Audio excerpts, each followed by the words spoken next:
What's up, everybody? You are tuned into the Elks Call with the Elks Herd.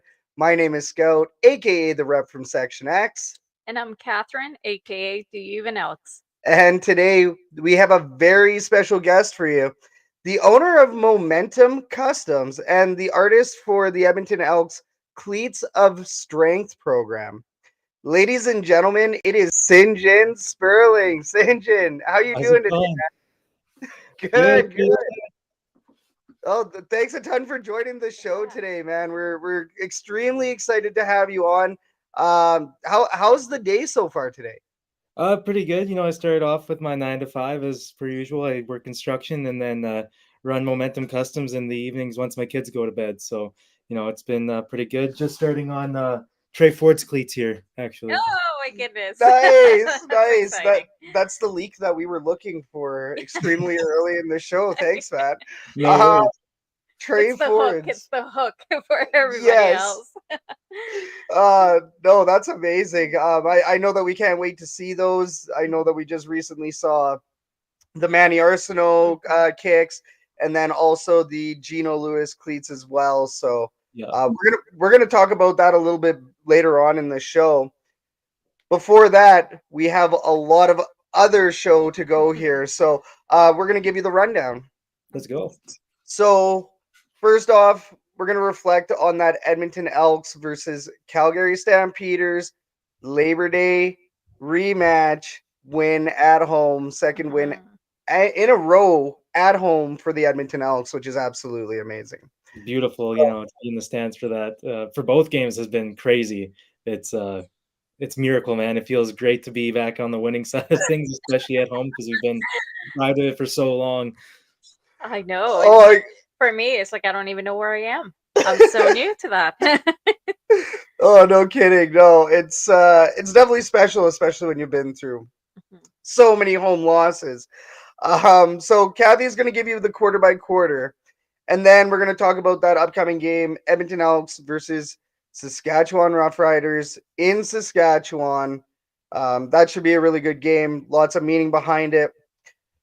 Following that, we are going to open up the fan forum. So today we only have one topic, but it's a pretty big topic in the CFL. Good evening, Steve Benassi in the chat. We're going to get folks like Steve Benassi in the chat to go ahead and speak up on these topics. So get in here with us. We'll bring you onto the show. We'll make sure that your voice is heard. Following that, we have an Edmonton sports update. Pretty big one today. There's a lot of stuff going on this Yeah, time there of year for is. sports. Yeah, it's starting to get to that point, right? What is it that you told me in October? You get all three, right? All four, all four, All four, yeah. yeah, with basketball as well. Yeah, yeah. St. Jin, I'm sure you feel that as well. Yeah, I'm very excited about this time of year. This is kind of coming to the close of just football and starting opening up into a bunch of other sports and different activities going forward. So, my year kind of looks a little bit different at this time of year now. So, Mhm. Nice. No, exactly. Same boat. Um, and then we're gonna ask Sinjin a little bit more about him in the more you didn't know for the copyright. Copyright. Yeah, copyright Let's do that. infringement stuff. So yeah, so let's dig into it. Kathy, give us the quarter by quarter. Yeah, we of course went into this game with a loss against Calgary during the Labor Day. So we all knew that we were hungry for a win, right? So, and a home win at that, because we had just gotten one, and of course we want to make sure that we keep going. We had a really good kickoff, and of course we were able to get the ball back at a decent yardage, leading to that sneaky breakthrough by Kevin Brown, ending in a nice little touchdown. The broadcasters called it an explosive play. And I mean, in my opinion, and this is the point. This is the topic that I want to approach right now: is how exciting but equally frustrating is it to watch Kevin Brown play? Because after that really great run, by Ford had that really great run, and then he tried to do the exact same thing by sneaking through, but got taken down, and he let the ball slip, which of course led to the weirdest turnover that I have ever seen, with everybody not knowing what the hell was going on. You know, so what are your thoughts on Brown? And do you think he is considered to be a key component for the Elks improvements this year, or do you think he still got, a lot of way to go? I'm not sure. I think this is something that we see a lot in the CFL, where you bring a guy in from the States, especially at the running back position, and you see their first year, they have this breakout, incredible year. And a lot of times it's because guys haven't had film on them yet. I still think Kev is a guy. I think he can still, do his job. And, doing this project, I've had a chance to talk to him too. And another big focus for them this year, if you go back and watch the tape on him last year, he liked to really bounce it out to the outside. So their focus in this year is trying to get him to run between the tackles. Mm. And if you watch the games this year, that's really what they've been doing. And he's found some success there. It's a little bit harder, a guy of his stature and size, to really muscle his way through that. But that's why we brought in Shannon Brooks, who's a little bit more of that power back, really angry runner kind of guy, who's just a fun watch. And I'm really excited to see how they bring him more into the package coming forward as well, to kind of give that complementary look.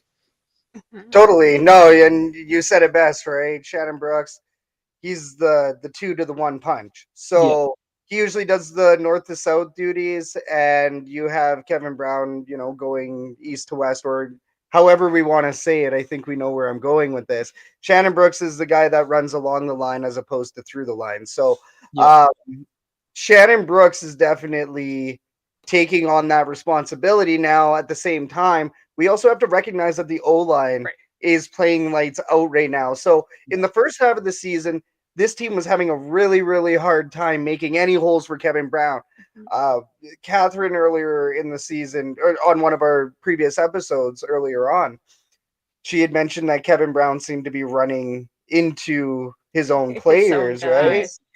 So it's nice to see that we've moved away from that. And I love the fact that we're actually making holes. Like Faku was a big cog in the machine For sure. in the last really 4 games, right? Yeah. And Steve Banassa, I mean, he said it in there as well. Labor Day game, we should have won that one. Yeah, I mean, we were really close then. This game was a little bit more of a flip flop, so I'll let you go on. Yeah, well, that's just it. We go into the second quarter with the lead, of course, but then we start to see some issues there. I mean, first we see Ford straight up being suplexed into the ground. Like, I remember mentioning at that point that I wasn't aware that we were watching WWE. Like, what's going on here, right? And that stop by Pure Ford, that's pretty hard too as well. I don't know if you saw that, but he ran into that other guy, and it looked cool. So everybody's starting to get rowdy. Calgary gets a touchdown, sadly, but we, of course, try to fight back with Brown once again pushing his way through the Calgary defense for that first down on the drive back. Yeah.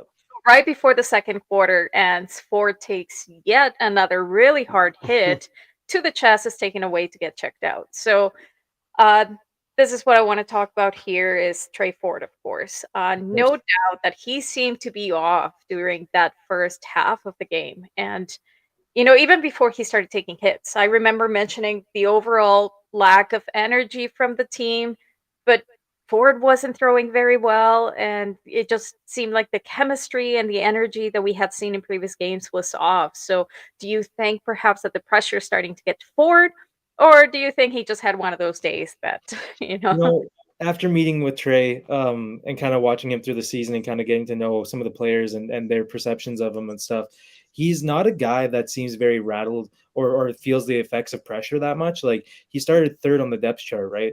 So, for him to be starting, he's really taking his opportunities for the most here.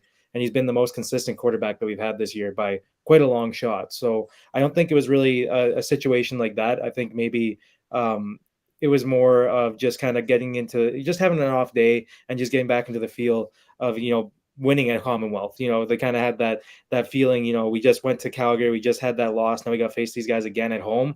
And maybe those what ifs kind of crept in a little bit that first quarter. And then, you could kind of see him get into stride in the second, and then coming out into the second half was just a totally different team in general. It wasn't just Trey Ford. Mm-hmm. Yeah. And I mean, Trey Ford, I think a lot of what was happening is something that Syngyn mentioned earlier, which is film, right? Yeah. So we just played a game against Calgary. We just dominated that game for the most part and then flopped in the fourth. And really, that was our defense getting gassed. We lost momentum, no wind in the sails. However, you want to play that loss up to, either way, we lost it in the fourth. So the Stampeders went immediately to the film room and deciphered a lot of our plays from everything that I saw in that first half. It looked like Calgary knew exactly where to, like, they knew where to be, right? They knew a lot of our plays. Trey Ford giving away that many interceptions that early, like, sure, the fumble, right? The fumble, there's nothing you can really do about that. But when Trey Ford's almost getting picked off and getting picked off in that game, that's good film, in my Yeah. opinion. That's good film. Yeah, Calgary did a good job this game too, like of just containing Trey. You could really tell that that was kind of a big focus of theirs, is not to let Trey, have an open lane or a way to escape and really force him just to throw that ball. And especially if he's in an uncomfortable situation, to just make him let that ball rip versus tucking it and going. Like he's so lethal on his feet. Even if he can throw that pass, at least you have a better opportunity where he's gonna make two or three guys miss. That's just kind of the story as it's been so far this season. He's very athletic. Very, very much so. And we started the third 10 points behind, of course. And to be honest, at this point, I think we were all doubting it, right? We started, we probably at this point all thought that we weren't going to come back from that. And of course, Ford made it a little bit difficult to think otherwise after that intercept and then another intercept, Yeah. right? But really, after those hits, I really wasn't surprised. I was actually more surprised that he came back and continued playing after seeing those hits, after seeing those throws, that you could see perhaps something was off with his wrist. I don't know. Well, he was injured. He was briefly injured in that game in the, I want to say, the second quarter. I think that was the fourth, wasn't it? Where he went for the slide and he kind of got clipped as he went down. I thought that was in the fourth. No. So there was that hit in the fourth, but then I believe in the second. The suplex that they did on him, and then Right. the to the chest. Okay, yeah. That was on the second for sure. Yeah, so I think he might have went down. Yeah, either way, he was pretty banged up after that, For sure. right? Oh, man, Yeah, no, 100%. And on top of that, we kept seeing zero man coverage. It was a lot of zone coverage, and it just definitely didn't help us at all, right? Yeah. So at least he got us close enough by the end of that quarter. But I know a few people, us included, we were thinking that perhaps that would have been a really good time to pull Ford out and bring in either Daggy or Cornelius. It didn't happen, If though. something didn't happen by the fourth, Right. No, but even then, right? Just because of how things were going down, how Ford was playing, it was off definitely. So Yep. I think I for sure was thinking it. I know Scout was thinking it. Mhm. What were your thoughts on that? Are you happy that they kept him in? Yeah, I'm always like I kind of grew up playing football too, and I've played on teams where you switch personnel a lot, and then there's teams where you kind of stay solid, and then if guys struggling, you kind of take him out, and then sometimes you try to reintroduce that guy later in the game, and it's really up to the guy. Like sometimes that's enough to shake their confidence for the rest of the game, or in some guys' cases the season, and you can really put a guy off by doing that. Even look at early on with TC, like Jones ran with him, and we were all questioning why, but like you could see it in his eyes, Taylor was having some troubles with confidence issues, and really not being able to find a way to get the job done. You could tell it was kind of weighing on him, right? So, trying to ride with that guy and to let him know that we're confident in you as a coaching staff and as a team is really important, especially for the future of the team. And right now, even when I saw Trey rolling around with his wrist in the fourth quarter there, I was sitting there like, well, who are we going to put in? Yes, we have Taylor, and yes, we have Ndagi, but we've kind of proven at this point, like it's just not working for our offense. And maybe that was just the McAdoo offense versus the Jarius Jackson offense, which I think is much more exciting to watch and is a much more complicated offense to defend against as well than McAdoo's kind of dated offense, in my opinion. No, definitely. And like Steve Benassi here says, that Ford has to be smarted with his runs. He has to be more careful and not take unnecessary hits. He will get hurt eventually. And that's kind of one of the things that I have kind of said before, that he has a tendency of running a lot, right? That he's not throwing enough. And maybe that's just because he's taking on this responsibility that he wants to do everything for the team, and he wants to just take on that and make sure that he's the one that is doing the job. And I'm not saying that he's not a team player, because of course he is, but it just feels like sometimes he is definitely taking a lot of unnecessary risks. And we saw that last season, right? That he got really seriously hurt, and we definitely don't want to see that again, especially when he's performing so well and he's Yeah. doing so great for us. Yeah. Right? But the thing with Trey is too, he's young. Like he's still very young. He's still very squirrely and wants to kind of do whatever he can to help this team win. If that means that he sacrifices himself in the meantime, that's kind of his mentality to it. Like he's just he's a ride or die kind of guy like that, and he likes to make those big exciting plays. That's kind of just the guy he is. So for him to smarten up, I think he's going to take a year to a couple more hits, to kind of, be like, okay, maybe it's better for me to just kind of sit back, trust my O-line and my running backs to give me the separation, the blocking that I need to deliver this ball where I need to. Because the question isn't his arm. Like he does have a great arm. He does have fairly good accuracy. Yes, he's known more for his legs, but if we can just keep honing him and building his confidence and getting him that chemistry with these receivers, he's only going to get better as time goes on. Oh, definitely. Definitely. Then I mean, we're seeing the results now, right? Yeah. And then time we just have to bubble wrap him. Things though. So we start the fourth quarter on the 3rd and goal, and Cornelius does that graceful little leap over and gets that touchdown. Yeah. I always like seeing those. I feel like that's his position. That's what he does, right? That's what it does help when you're 6'4", 6'5", whatever he is. Yeah. We unfortunately didn't get that extra point because Faithful missed that kick. Yeah. And man, did it ever start getting exciting with 10 minutes left on the clock, right? Mhm. I remember as Four started winding down for that pass that I was like, hey, where's Gino been? Where's Gino? And then as Four throws it, Scout jumps on. He's like, there's Gino. Right? Yeah. And it was absolutely amazing as he On caught cue. the ball from Ford with that, that fantastic throw. Gino's been Captain Clutch his whole career. That's just kind of his MO. That's what he's done. He's always there when you need him to be. He may be a little bit quiet in a couple games, but you can always count on him to make that big play. Even in the first win there, when he dumped that guy over his shoulder, like he was kind of quiet in that game up until that point, and then he just took it to the house and kind of built that energy across the team, and we fed off of it. Even in the stands, I haven't heard Commonwealth that loud or that pumped up in forever. Yes. Oh yeah, no, the building was definitely it was definitely blowing up, which was nice, and especially with us having crucial drives there at the end of the quarter, Oh, right? well, yeah. Yes. I mean, Mitchell ended up getting that touchdown. And then, of course, we tried to go for 2, but it didn't really quite pan out. The longest 2-pointer in history.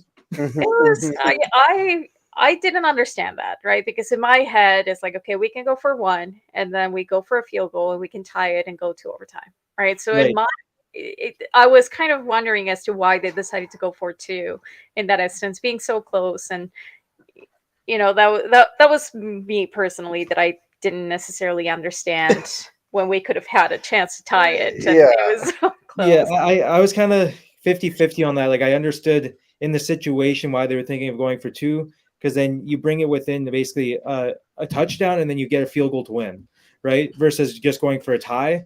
I think Chris Jones has passed the point of trying to bring this game into overtime. We already struggle enough as it is going into fourth quarters, let alone trying to pull out some overtime win right now.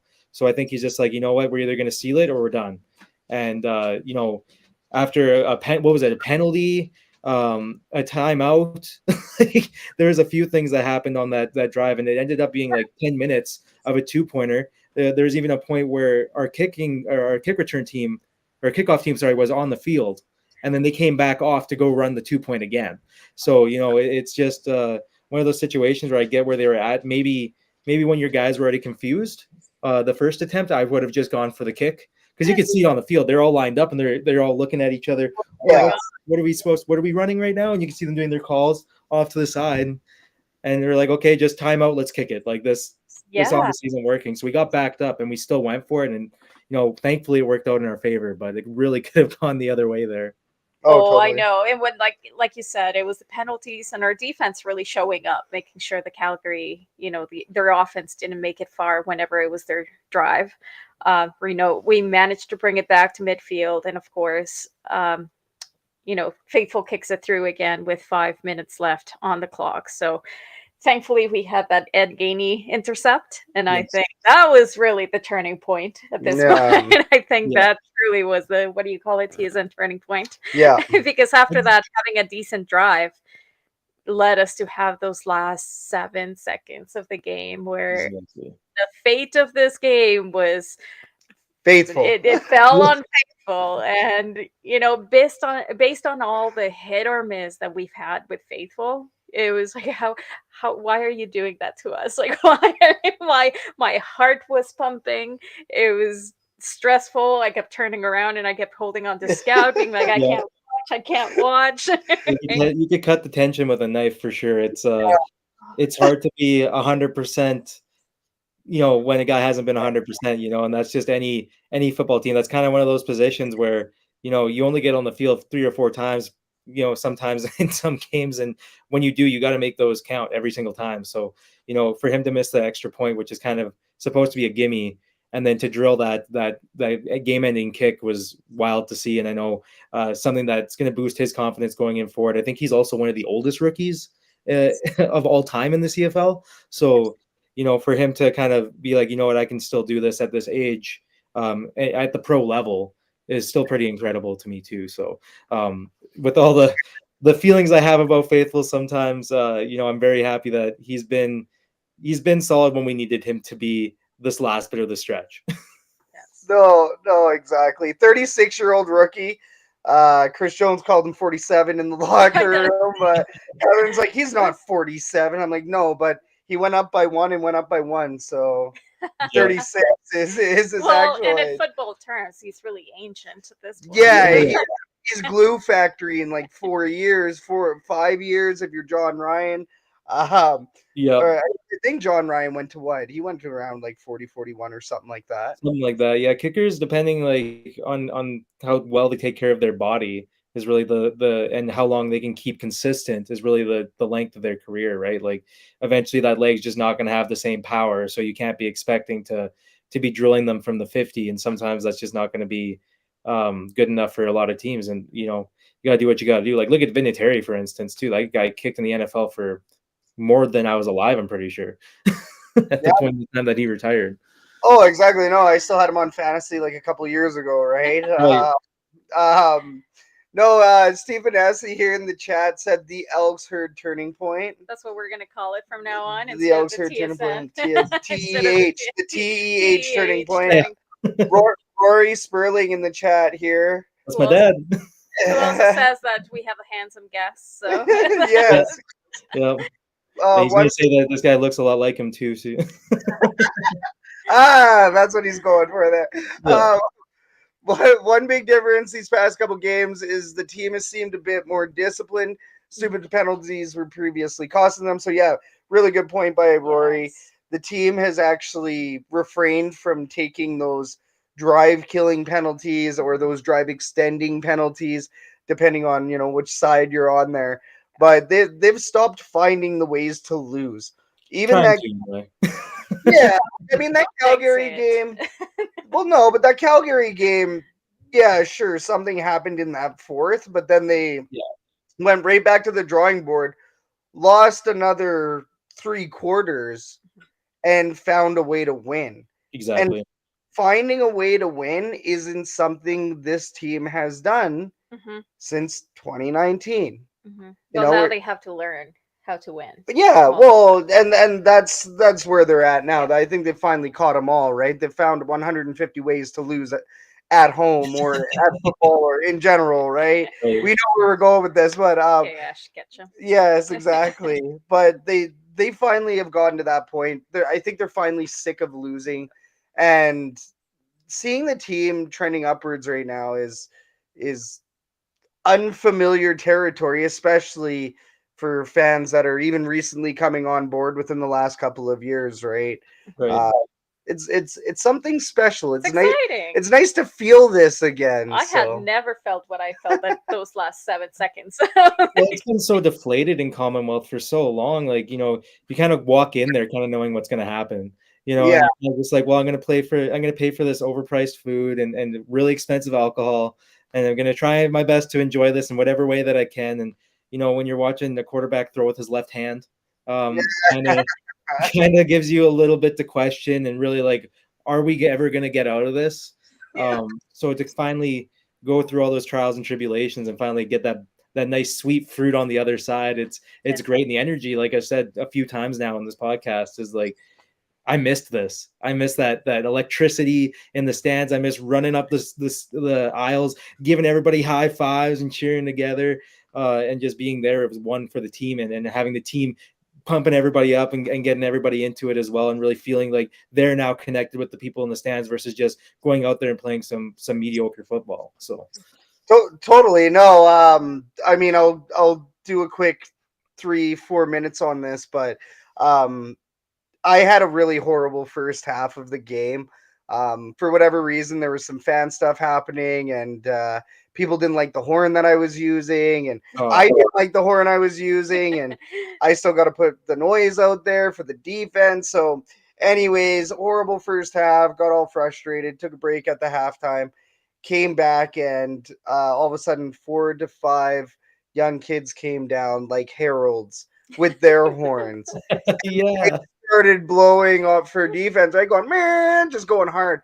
And it was like one of those things where it was like, I've never seen a full game from the situations in the stands all the way down to the turf. I've never seen something turn around, because even at the third quarter, I looked over at Catherine and I'm like, okay, like, what are we getting for Chinese food? Like, how are we comforting yes, ourselves when we exactly. go home? Well, the bagheads were sitting like 3 or 4 rows behind me there. So like, I got to walk past that, and they're holding their sign that says shame, and all the other signs and stuff like that. And it's like, man, like, I get the frustration for sure, but like, we got to find a way to dig out of this, not only as a team, but as a fan base as well. And just like, we need to support this team and let them feel that, we're there for them too. And we're going to get through this together. And, thankfully we were able to get that big dub and really change the entire atmosphere. Like, I feel like there's just a buzz again from the moment you start walking into the stands. There's hope again before before the ball's even kicked off. People, the general atmosphere is a lot more positive, but then again, you do, because it's still so fresh, the wound's still there, and then you get those penalties, or a missed kick, or a fumble, or you get down a little bit, and it's just like putting salt back in that wound again. And it's hard to get rid of those feelings right now. So I hope we can keep doing what we're doing, and I hope that we can find a way to win out the rest of the season, and maybe have a puncher's chance of making playoffs here, and really upsetting somebody. So I think we have the ability to do it. There's still a chance. And well, the next step will be the next game, which is against the Saskatchewan Roughriders on Friday, September 15th. Yeah. We do have some transactions. We signed Vandervoort just 5 days after releasing him. and we released D-line Calvin Bundage 6 days after signing him. So rather that was disappointing. We also extended our own hometown offensive lineman Cordy through 2026, though. So that's some really exciting news. Massive. We do have some injuries as well. Defensive back Jeremy Dominique out with a hamstring injury. Wide receiver Stephen Dunbar, of course, is out with his ribs injured.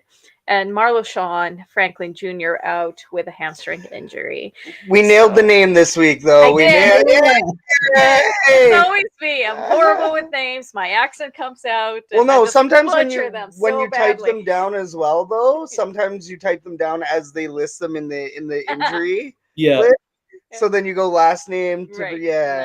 I understand. I'm learning. You did it, though. This was 100% on Rock Band. On the Elks crawl. Thank you. So what are our predictions? What do you think? Are we going to win? I think we're going to win. Saskatchewan's, they're a good team too.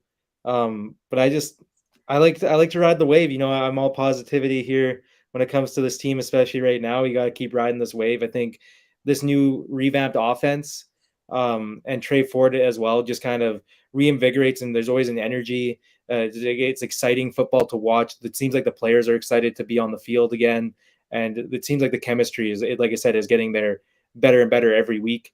They're starting to learn how to play from behind and like come back. They're learning how to not be deflated after a penalty. So you're starting to see that they're picking each other up on the sidelines instead of just kind of having their heads down and not really knowing what to do after they're down one score, or they've got a penalty that took some yards off and ended a drive. You just really got to mentally be tough and fight through those situations, and understand that it's the next play that matters, not the one that just passed. So as long as we can do that, and we can stop them from running up the gut, I think we've got a really good chance of stopping them and getting another W on the board here. Totally. I agree. I mean, Dolagala, I'm pretty sure that's who they're starting. I saw the start versus sit CFL betting graphic, and they were saying start Kevin Brown, but sit Dolagala. Yeah. Which to me, that sounds like the odds may be in our favor a little bit. Right. I do like how the Edmonton Elks stack up now as opposed to when we faced Saskatchewan earlier in the season. We're a totally different team than we were then too. It's crazy. Totally different team. I mean, some of the same players, but as far as the offense goes, completely revamped. Defense only has improved. So this defense is going to be really, really exciting to watch, especially against somebody like Dolagala. I honestly don't believe that we lose this game. I honestly don't believe we do. I would be surprised if we lose. Saskatchewan, they're really noisy. They're really loud there. I know that they ended up beating Winnipeg in that game, the Labor Day game in Saskatchewan. They did beat Winnipeg, so it's not like I'm thinking we're going to roll them over or anything like that. I do believe that we're going to win by one score. Yeah, I don't think we're going to destroy them. It'll be maybe a kick even, or maybe a rouge. Maybe it's a rouge again. Canada's favorite point. That would be exciting. Myself, I do think we're going to win. Yeah. Just going to leave it at that. Yeah. I do think I'm going to win. Throwing it down. Just throwing it down. I'm not betting on it, though. I'm not betting on it. I'm still smart. I still got my wits about me. But nice. Well, let's move on to our next segment here. Let's open up the fan forum. So, shout out to our live listeners, our live viewers right now. Thank you very much for tuning in. If you're tuning in on Edmonton Sports Talk, you are choosing to listen to us over watching the Edmonton Elks game, because this would be airing on Friday. So if you are indeed listening to us, we thank you. We will send you. What are you doing? Go watch the game. Go watch the game. No, go watch the game. We'll send you some merch. Just get at us at the Elks Herd on Twitter. But more importantly, go watch the game, and we appreciate you tuning in from Edmonton Sports Talk. Maybe they're not an Elks fan. Maybe they just want Edmonton Sports. Okay. So, guys, fan forum. This is the segment called the fan forum, where we talk about some hot topics surrounding the CFL. We're gonna talk about each topic. Well, only one topic for today. I have one. And our fans here, our viewers in the live chat, get in on this with us, and we'll bring you right into the show. All right. So our one and only topic for today. Reports have come out stating that Sunday CFL games have been a massive success for viewership. Some CFL fans don't like the Sunday games due to having to work the next day, for attending live games, while others do like it because they can have their weekend and go through with their plans, and then they can go to football at the end of their weekend, go to a football game. Do you think Sunday games are successful as a fan, Syngyn? I'd say for me, I really like the Sunday game. It's kind of a nice punctuation point to the weekend. Kind of a good way to end off the weekend. Get hopefully a good win at home if you're watching in the stands, and then go home, finish your afternoon off, or your evening, sorry, and then wake up and go to work the next day. But I can see where people I also live in the city where my team plays, so if you happen to live out of town, like I know my dad, for instance, lives out in Vegreville. So for him, if he was to make a Sunday game, it's a little bit more of a commitment, and he's got to kind of really think about whether it's worth that drive and getting home at whatever time, right? So I think for people that are out of town or live farther away from the stadium, it's a little bit more of a question mark if they're going to make it to those games. And that's the same thing with Thursday night games too. Totally. Oh, definitely. I think it's the timing, right? 2 p.m., even 5 p.m. on a Sunday evening. They're not bad because They're not bad. You're leaving at a decent time. You still have a little bit of time to get home, unwind, and get ready for the workday the next day. So as long as they remain an early game and not 7 p.m. games, I think. Yeah. I mean, for myself, as far as I have known football, even before I was a fan, Sunday always equated to football. It's a football day, right? For It's like NFL. tradition for NFL, but it feels like that's just a common thing that people just look at Sundays as a football day, right? Yeah, it's a traditional thing for sure. Especially like you said, down south, that's kind of just their Sunday and Monday is our football days for them. So for that to kind of carry over here, and then a lot of the players obviously are from the States as well, so their families get a chance to tune into those games probably a little bit more than the rest of the games. So that's probably another reason why the viewership is so much larger, is that American audience has an opportunity to kind of sit down and join us in enjoying our nice football league that we have here. Well, exactly. No, that's why the CFL did that, right? The CFL wants to get those American viewers tuned into our Canadian product. Let's be real. We have beaten the Canadian horse. We've tried to get a lot of, that demographic of the 30 to 40 or even 20 to 40 to get in and to bring football traditionally down to their kids and to everybody else in their family. However, here in Canada, we need to do a lot more work to get that viewership. To get the viewership in the States, you put the game on a Sunday. You have the game on a Sunday, right? Yeah. The live game. And then, of course, with betting and everything else, that's starting to take a really big hold as well. So, yes, Vegas betting odds does apply to CFL, right? I guess. So, yeah, I mean, the Sunday viewership, sure, that's a big deal. More importantly, I think the tradition of football Sunday. I think kind of getting into that groove and having the whole weekend instead of a Saturday night game where, maybe you go out to the bar after and you have some bevies and you ring up a big old tab and then you regret it the next morning and then you eat Chinese food in the afternoon and all of that, right? Yeah. And then you waste a day and whatever. With a Sunday, you have to be a lot more responsible, which is nice. But then the other thing too is you've successfully gotten to fulfill your whole weekend. Let's say you go camping. One of the biggest pieces of fan feedback this year was the Sunday games were great because people could go camping. They pack up at noon. They make it back to the city for 3 o'clock. They grab their jerseys, they grab their gear, and they head down for a 5 or 7 o'clock game on a Sunday. Yeah. Where it does get painful is for families. 7 o'clock on a Sunday isn't necessarily ideal if you have kids, but maybe that's when it's the guys go out for a night or whatever.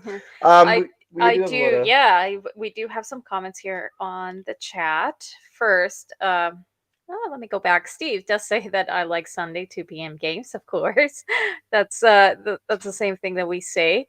And also we have Rory saying that Sundays are okay and Thursdays suck. So I definitely agree on that. But this is a really good point that I definitely wanted to touch on is the NFL Sunday. Now we've talked about it. It's mostly on the US that they have an entire Sunday dedicated to NFL, Mondays as well. But there's a lot of Canadian people that like to watch NFL football.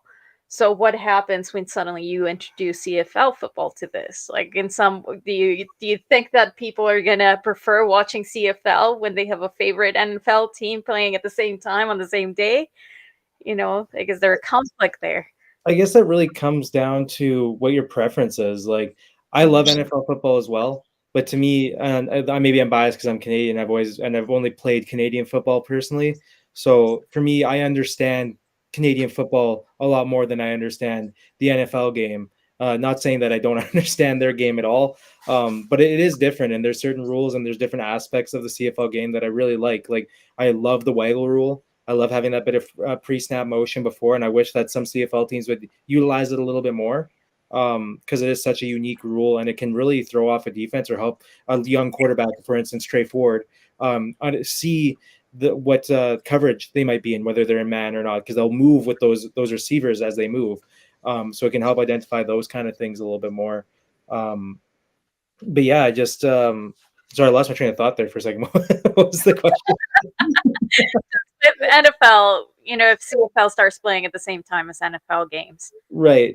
they're So going to have conflict. the other part of that is too, like amongst my own peer group and friends that I have, a lot of them will prefer to watch the NFL over the CFL any day. The level of competition is just way higher than what we have here, and it's a quicker, faster paced game than what we have currently. So I think we lose quite a bit of viewership trying to compete in that same market as the NFL. But I mean, if it's still successful, it's successful. If it's a better viewership day for the CFL, then it's just a better day. There's nothing you can really argue with analytics when it comes to that. Well, over up here in the chat, how about CFL on Mondays? NFL plays on Monday. Bring up that one real quick.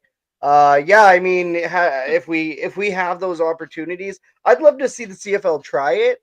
I think it's just because of the bulk of scheduling, right? More than likely we won't, but I wouldn't mind if they tried it. It would be cool to see because even then, right? Mondays suck, but Mondays don't have to suck if you go to an Elks game, right? We're a bit more hardcore than some average CFL fans, though. I think you'll see a big dip. Same with you do on Thursdays in the attendance for the most part, where those Thursday games are always a little bit lighter than those weekend games. And that's strictly because a lot of that like I said before, those out of town guys, they're not coming in after. They're not going to be able to make it after work unless they're leaving early, which is a sacrifice to their salary or their paycheck. And then they're also getting home late. In a lot of cases, those are all going to be 6 o'clock, 7 o'clock starts. So they're not getting home till 11 o'clock midnight, depending on where you live. So, that's a big commitment for those people to decide to sacrifice their sleep schedule to make sure, and even their work schedule to make sure that they can be there for those games. Well, exactly. And then tailgating is a big part of that too, right? So if we're going to try to build a tailgater, let's just start with Sundays. Yeah. Well, and here, John, actually in the chat, Randy he says Ambrosi. that Randy Ambrosi said that there will be no Sunday CFL games when the NFL starts. Which is smart. That kind of answers that question, right? They really don't want to be up for that competition because they might very well lose. Yeah. Well, and every television network, their ratings are going to be 3 times as much for an NFL game for any CFL game. So we're just not even going to get that TV slot as the other thing too. It's not unless we paid them, basically. We're not going to get that slot. Yeah. No, exactly. And then Steve Benassi, I mean NFL pick him in fantasy leagues and also bet on NFL games, and he would choose to go to the CFL game. Hey, attaboy, Steve. Yeah, see? Steve Benassi. Good guy, Steve. Alrighty. So we're going to go ahead and close the fan forum. Thank you very much, everybody, for participating in that one today. Every Wednesday, there's going to be a fan forum. I think the fan forum is officially here to stay. We tried it out in some earlier episodes, and we found that it's just a lot of fun. So thank you very much, everybody, for participating, including you, Syngyn. Thank you so much. Alrighty. Next up, we have the Edmonton Sports Update.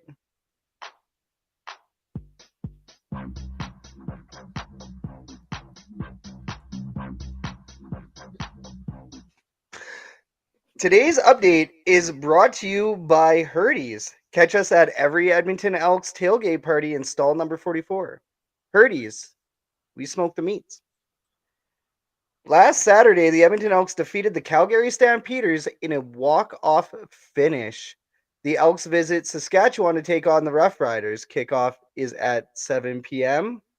Mountain, and you can catch the game on 630 CHED and TSN. The Edmonton Oilers training camp is officially underway. The Oil kick off their appearance at the Young Stars rookie tournament on Friday against the Winnipeg Jets in Penticton. Puck drop is at 5 p.m. The Edmonton Oil Kings have announced the Oil Rumble in partnership with Love Pro Wrestling for January 21st, 2024. Congratulations, Love Pro Wrestling. And the University of Alberta Golden Bears football team defeated the Manitoba Bison 37-16 last Friday. They take on the Saskatchewan Huskies in Saskatoon on Friday. Kickoff is at 7 p.m. Mountain. We're the Elks. You're up to date. Yay. All right, for our affiliates, this is like one of my favorite parts because we get to talk about royalretros.com. Ladies and gentlemen, Stampede, code Stampede does not have anything to do with the Calgary Stampeders. Nothing. We're actually celebrating the 2023 USFL champions, the Birmingham Stallions, with 10% off over at royalretros.com. So go ahead, use the code Stampede, giddy up. And then we're going to let everybody know that Things Engraved is the official merchandise supplier of the Elks Herd and Shotgun Sports. So the links will be in the description.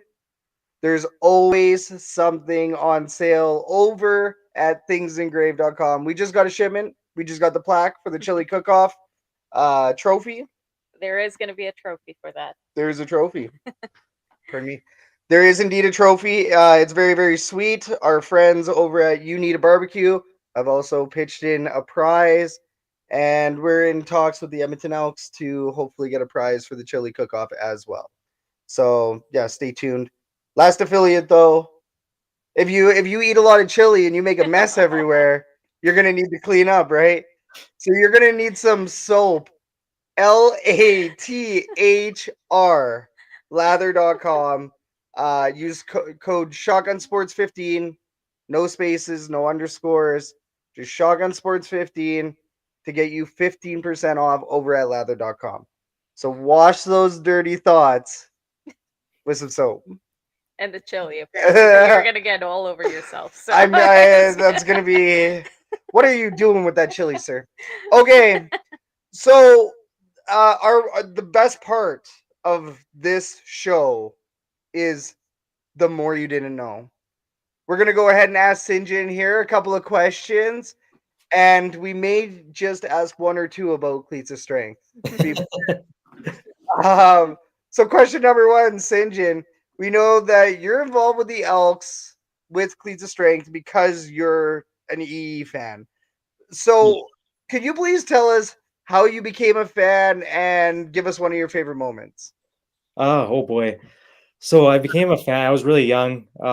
So my dad started taking me to games, and my dad's always been a big sports fan my whole life. So I remember watching the team on TV, and then he ended up getting season tickets as I got a little bit older and going to lots of games with him. And I remember constantly getting the little footballs, even up in the second decks back in the day, and then playing catch on my walks back to Borden Park to get back in the car at the parking lot.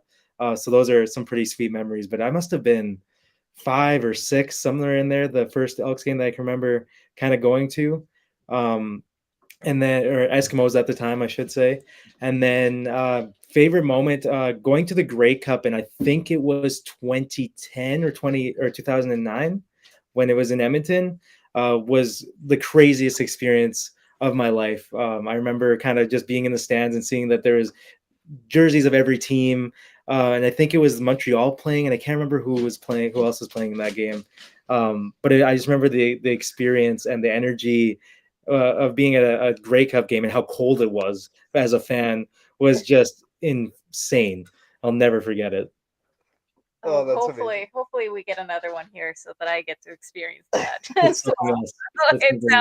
It sounds like it's so much fun. You missed out on 2018. I mean, I you were lucky to miss that one. I think that's the only football game in. I want to say I've left football games like 4 to 5 times early, and that was one of them out of all the games I've been to. So I have heard about it. You've heard the legends. Yes. Also, Syngyn, your dad said you were 3, not 5. Yeah. See, I remember it was been quite young. Like as far as I can remember back, that's the only football I knew growing up was Eskimos football. So I didn't even know about the NFL really, or got interested until I was in junior high. So this team's everything to me. That's amazing. See, and that's what we try to instill on the boys, our boys as well, right? So Yeah. it's such great memories. Hoping. But we also know that Cleats of Strength started Momentum Customs, which is your business in designing and customizing shoes and cleats. So what is the story there with Momentum Customs? What can you tell us about it? So I actually started Momentum Customs about a year ago in June, I believe it was. I started working through my cousin's construction company, and they had a networking event held through MNP that was being held at the Commonwealth Stadium on the turf, and they're doing some drills and stuff. And they knew I was a football guy, and they didn't really want to go, so they ended up sending me. And when I was there, kind of, they had a couple players on the field and stuff. So my dad's biggest my dad's favorite football player is James Wilder Jr.'s dad. Back when he was playing with Tampa Bay, also my dad's favorite NFL team. So I had the opportunity to kind of get one-on-one with James, and so I kind of pulled him aside for a second. I was like, "Hey, man, like I don't have any work to show you at this point in time, but I've been customizing footwear for a couple years for myself and for a couple friends." But I just don't have anything to show you. Would you mind if I took a pair of cleats from you for free and I did something for you and gave them back? And he said, "Oh yeah, no problem." So invited me out the next day to a kids camp that he had to help me get those cleats, and then went down into the locker room and got those cleats and did a nice little design, kind of with the same splatter as the seats kind of have, that green to yellow with the little speckles kind of happening. I did that on his cleats, and that kind of got me off running, and kind of started from there. And then kind of had a lull to get a lot of business. So I just went through the entire roster that I could find online and found everybody's Instagram and just started messaging everybody from G-Roy to guys on the staff, different players, and kind of just letting them know that I exist and that there's a product in Edmonton for these custom cleats, because you see them in the NFL all the time. And then, I just I got a message back beginning of this spring from Brian Swain at the Elks, and they asked me if I wanted to be a part of this amazing project to raise some funds for the Stollery, and I couldn't say no. That's amazing. No, it's great because I definitely had to do my research there, and it's funny you mentioned the James Wilder cleats, because I remember James Wilder, like he was a good friend of ours as well with his time in Edmonton.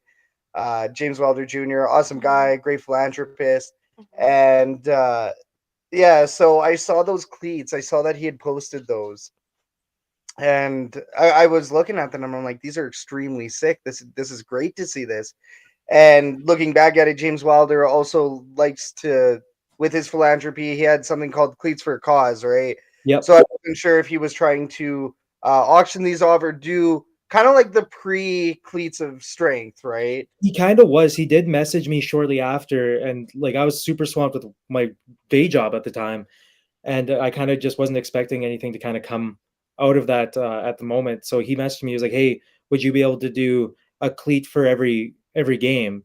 And at that point in time, like it's just me kind of doing all this, so I'm trying to work so I can feed my family and everything else. So I just didn't have the time to make that a reality at that point in time. So it's something that I immediately was like, "Oh, this could be something where I'm doing cleats throughout a season." And how would I approach that workload, and how would I make sure that I can do my day job and put food on the table, but then also still build my own company and do this amazing artwork for these players, and try to maybe do something for a bigger cause than just some cool artwork. Totally. No, it's really special to see, right? And we feel your pain with the day job grind, and then coming home to grind some more, and totally understandable, right? When you get approached with something like that and you're trying to build a passion project, but at the same time you got to put food on the table. You also have to drink water. You also have Yep. to, brush your teeth and Take do care of yourself, do all the things that keep you alive. exactly. So when even with that whole James Yes. Wilder opportunity, it didn't work out then. So that Cleats of Strength Could could happen happen now. Exactly. So so with Cleats of Strength, this is a program where you're designing cleats for players with children from the Stollery, and then the proceeds go back to the Stollery, right? Yeah. Okay, so could you please tell us a little bit more about the Cleats of Strength program? Yeah, so the way it works is there's 9 cleats, one for each home game, and there's been a couple injuries that have kind of set back a couple cleats, and they're to be revealed and come out as they come. Um, but they've reached out to the Stollery, the Elks have reached out to the Stollery, and then they pair a Stollery kid with a player, and then we go into a room, me, the player, and the kid, and we discuss whatever the kid's dream cleat would be, whatever they're interested in, kind of if it's something about their story and what happened with them at the Stollery, or why they went to the Stollery. With Gino's cleats kind of had that brain pattern on the inside, and that's part of the kid Koi's story. He had brain surgery, so that was on there. Jamin's cleats for the 22nd. They feature a curved spine up the back heel because the girl that designed those has scoliosis, and then she also has Chiari malformation. So the other cleat kind of features some stuff based on that. So hers are really personal, and more based on her diagnoses and her time in the Stollery than some of the other cleats, which kind of feature just more cool patterns and stuff. So it really depends on what the kid wants and what the player also wants in that regard as well, or is it okay with putting on their feet. So it's been a really cool experience. The players have all been super awesome with the kids and their stories have been absolutely incredible, and gives me so much more fire to attack this in a different way. And it's been a challenge in a lot of ways as an artist to not just do what you've designed really, but to take something from someone else's brain and create something that a little bit more of a grown up refined version of that, but still keeping true to that same drawing or crayon drawing that they put out for me. So it's been a really cool experience. And looking back, it's kind of gone by in a blur, but I've kind of gotten to know all these kids and their families and their stories and what makes them them. And I as a kid, I had RSV, which is a respiratory virus, and I ended up passing away and then was resuscitated. But that was before the Stollery was a thing. So to know what that did, how that affected my family, and to know kind of where these families are coming from, it's so important that we have this hospital, and to be able to give back and to help my community is so important. Oh, I can imagine. I mean, we had Whitney reach out to us on Facebook, on our Facebook page, and she Yeah. had mentioned the relationship that you had built with her son, Jace, and how you two have a special connection for a lifetime now. So, Yeah. how special is it, right, to work with these children, and help the Stollery just reach that goal and just creating these connections, right? It's incredible. Like honestly, everything aside, it's been just such a great experience. Like, I'm awake till ungodly hours in the morning sometimes getting these cleats done, and then waking up early to go to work, and just giving everything I got to make these dreams come true.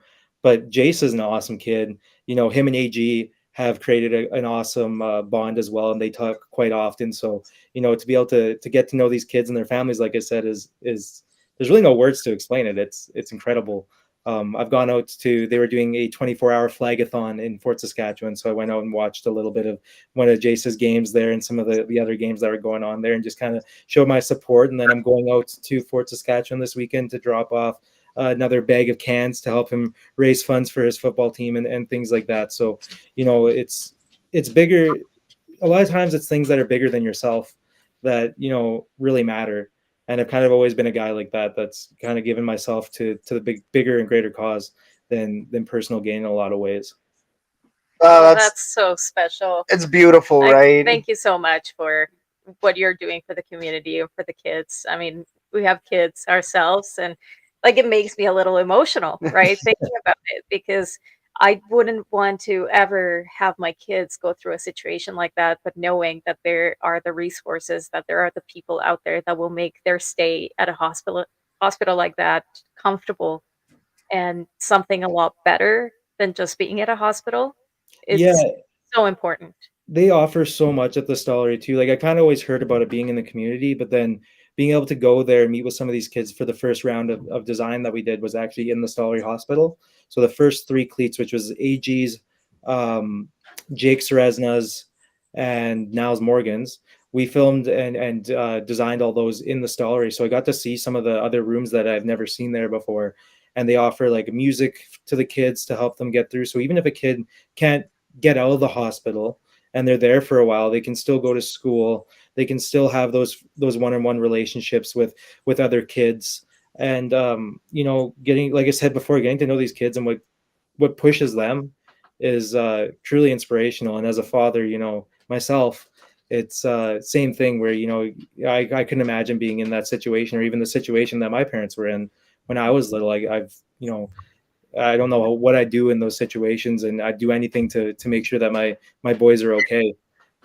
So the fact that that's just in our backyard and it's such an important piece for a hospital and for children's hospitals in Canada is truly incredible. No, totally. And then I think like the most incredible part of this is there's people that might do what you do out there, at a similar capacity or something like that. But um, hearing the story about you and Jace, and then hearing how much more you're invested, and how now all of these children look up to you, and they look at you as somebody bigger, right? As somebody like a big friend, a Yeah. big friend, right? Which is it's beautiful. There's no other way to put it, because these kids kind of need somebody like you, right? And you don't necessarily have to be genuine in what you're doing, or you could be looking at this as a money opportunity, or whatever. You could be privately pursuing Connor McDavid and whoever else in town, right? But Yeah. instead of pursuing that, you're bringing bottles for Jace's team. So very beautiful. Thank you so much for sharing that. And Yeah. um, real quick for our viewers, because we do have one last question on our list. Steve Benassi said, "Great story and good on you, Syngyn." He's loving it. If anybody else in the live chat has any questions, we probably have a little bit of time to take some here. As far as our questions go, our last one is, where can we find you online? And I know that you leaked the trade forward, but if you have any other leaks, or if you had a sneak peek or anything That like was that. like within the first few seconds. Some new viewers over here that don't know about that leak. So Yeah. So as it's been said, right behind me, actually in frame here, is Trey Ford's cleats that I'm working on for Cleats of Strength right now. So I'm just kind of getting through the beginning stages of prep here. So I'll kind of show you. This one's nice and clean.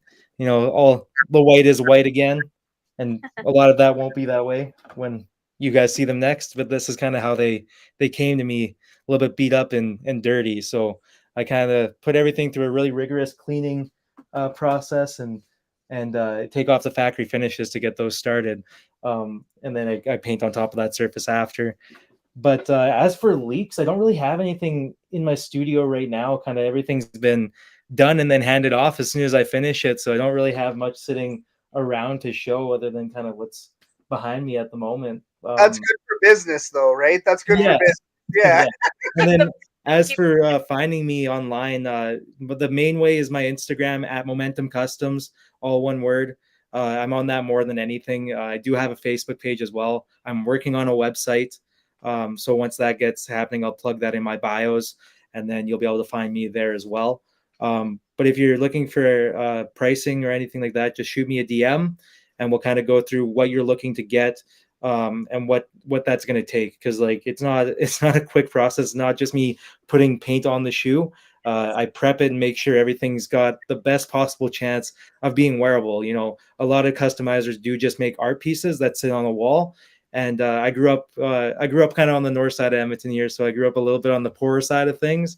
And for me, I didn't get the new shoes all the time, so to be able to make something that's at least wearable, it might be a bit of a price point that's more of a luxury item for sure, but to make it that's wearable is really important for me and my business. Oh, that's great. That's that added bit, right? Like that little bit of value that you need that to bring you over the edge. So, especially with these shoes being out, these cleats being out here now, um, you have an amazing portfolio. I took a lot of the pictures. I screenshotted a lot of them. I was supposed to get them over to Catherine.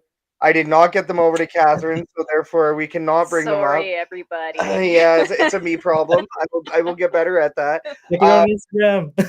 Yeah, Yeah, there head you to go. Instagram at Momentum Customs, and then the other thing that we can do too is you still have a couple more cleats to design and to make. You said that there was also some shelved ones, so why not in the off season? How about we do a follow up on this, and we'll have you back on the show. We would definitely love to have you back on the show, talk about the rest of the season, and maybe see what other projects you have going on at that time. Yeah, for sure. And then I'm just gonna add it in really quick too. I do skates as well. It's kind of Nice. like a market that I've noticed is kind of untouched in this. So I started doing skates last year. I Not did a pair for my dad, and Yeah, yeah, and they did a Winnipeg versus Oilers pair, which I'm really proud of. That kind of has that retro vibe to it. They're super sweet. And then I'm gonna do a couple pairs just to kind of do display pairs, so I have some stuff to show around. Because like I said, I've been so swamped this summer, I haven't had a chance to really do anything to kind of just carry around and show people. I've been kind of working on client pieces the whole time. But yeah, I do skates, I do shoes, I do cleats and different various types of athletic footwear. So, if you're looking to get something custom, let me know. awesome. No, I did see your skates. I did see the Winnipeg versus Oilers. Those are very very nice. Definitely a market that's untouched, untapped. We actually have a friend who also went a little bit viral off of her Connor McDavid paintings and jackets and all of that stuff. And Yes. um, from what we know, she may be dialing it back on all of that stuff to focus Well, on it's other difficult, ventures. right? I So mean, it's like you say, everything is handmade, everything is painted by hand, everything takes weeks. So, and that's what people have to remember about locally sourced great art. yeah, Is that A lot it's of times it's not cheap, and I try to keep myself in the market where it's mostly affordable for people, where I'm not starving myself out. But there is, like, if it's going to take me 40 hours to do a piece, I'd like to get paid for my time for that. exactly. And I mean, we're also very familiar with that as well, right? We pretty much just did strictly free. We're still doing freelance media, and eventually now we're at the point where it's like, hey, now we've kind of delivered a little bit of quality. Now we can, hopefully go get some advertising partners and sponsorships and everything else. But no matter what, every great business person knows that you have to go a year or two working without paying yourself before you truly get to see those kind of rewards. And I think what's beautiful about what you're doing with Cleats of Strength is while you're building up and while you're working through that one of those years, one of those gimme years, you're also giving back to the community and you're giving back to the Stollery, which is an amazing organization. They also got MD Care, or yeah, I believe it's MDH Care, MD Care, that's also jumped on board with the Elks to help out with the Cleats of Strength program. amazing. But yeah, it's something that you don't really hear about, and even with that NFL comment, with yes, we have, they're doing a lot of those custom cleats out there, and they wear them through the game, or sometimes they get fined if they wear them, and then they pay the fine or whatever. Those usually aren't directed towards an amazing cause, right? It's such as Yeah, there's one week in particular, and one of the guys, like, I consider him a mentor to me. His name's Dylan DeJesus. He runs DeJesus Custom Footwear. You can also find him on Instagram or YouTube, or any social media platform. It's kind of where I learned how to do all of this from.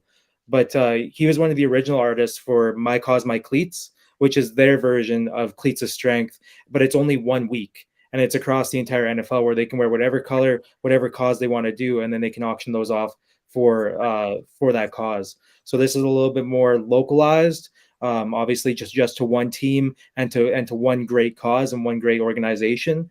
So it is kind of the Canadian version of that. And I know that there's a couple other customizers here in Canada scattered across our great country, that I hope this kind of opens the door for them too, to join in on this, and to help raise some funds for some great organizations across the country. totally. No, love what you said there, right? Really hope that this idea and everything about Cleats of Strength, we really hope that that spreads, gains awareness, and we hope that other teams start doing it. So, 2024, as much as, hey, sometimes we don't like it when somebody cramps our style, right? The Edmonton Elks did it first. Syngyn did it first. As much as we'd like to keep that our little secret, no, this is for the greater good of everybody. So we'd love to see every CFL team doing something like this and partnering like Métis, right? You are a Yeah. local Métis artist, so that's something that I wish we would have mentioned this earlier, but I mean, that is actually extremely massive because Definitely. it goes into the whole our team, our city. It goes into the community based part of it. We should be celebrating, especially with the Indigenous logo that they did up earlier this I year. love that logo. Oh, Oh, it's a It's beautiful, amazing. beautiful. It is amazing, beautiful. yeah. No, it is a very very beautiful logo, and it's nice to see that the Edmonton Elks, despite all the name change stuff and whatever other controversies were there, the Edmonton Elks are very very dedicated on still working with uh, indigenous communities. So Yes. I very very very happy about that. And to us, honestly, it's something that we almost missed, honestly, but it's just an added bonus to what you do with Cleats of Strength, right? So Yes. Yeah, definitely. It's a big part of who I am. I didn't always feel that way growing up, obviously. Sometimes, growing up in the city, there's a lot of negative stereotypes that roll around. So it's kind of something I grew more into as I got older, and I'm really proud of my heritage. And really trying to fight, I want to make sure that my kids kind of get to go to powwows and enjoy the culture and learn about it more than I was able to when I was young, and trying to really introduce them to that. I think it's really important for the future of not just, for Indigenous children, but for just people and our country in general to kind of really understand the cultures of the Indigenous peoples. totally. I love it. No, love it for sure. Um, I think celebrating that wherever we can, right? Um, it, it's something beautiful, and seeing the Edmonton Elks as well, making sure that we celebrate it wherever we can, and getting the community involved with it, and even the Indigenous celebration night. It was a beautiful night. Ashley Collingbull killed it in that outfit. Yes. Ashley Collingbull, friend of the herd. Awesome lady. But anyways, The crush over here. yeah, face turned a bit red, but no, it's amazing, and we definitely can't thank you enough for what you do, Syngyn. When Thank you. now that we know that you're right around the corner from us, I have Yeah. a feeling that we're gonna go for maybe a beverage or something when we all have time. Maybe a hot dog or something. A hot. Yes, sir. You don't Like an invite. ODR or something in the winter. Jesus. You don't invite people for hot dogs. Well, hey, I was. It's a lot better than beer, right? Nobody wants to go for beer. No, nobody. Nobody. No.